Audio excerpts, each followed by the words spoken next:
اگر آپ کو رزق کے حوالے سے پریشانی ہے اور آپ مالی مسائل کا شکار ہیں، رزق کی تنگی بہت زیادہ ہے، تو آپ آج کا یہ عمل لازمی کریں۔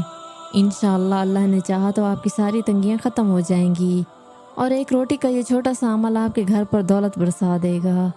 آپ نے صبح و شام پورے یقین کے ساتھ یہ عمل کرنا ہے۔ اس عمل کا طریقہ کار یہ ہے کہ آپ نے ایک روٹی لے لینی ہے۔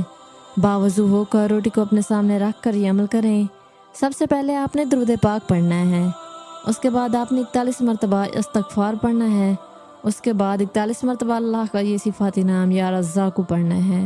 یہ سب پڑھنے کے بعد آپ نے درود پاک کو پڑھ لینا ہے۔ بس اتنا سا عمل ہے جو آپ نے کرنا ہے، اور روٹی کے اوپر پھونک مار دینی ہے۔ اس روٹی کو آپ کسی بھی فقیر کو دے دیں۔ آپ کے ارد گرد کوئی غریب یا یتیم بچے ہیں، ان کو یہ روٹی دے اپنے گھر کی چھت پر ڈال دیں تاکہ پرندے اس روٹی کو کھا لیں۔ یہ عمل کرنے کے بعد آپ نے اللہ پاک سے اپنے لیے دعا مانگنی ہے۔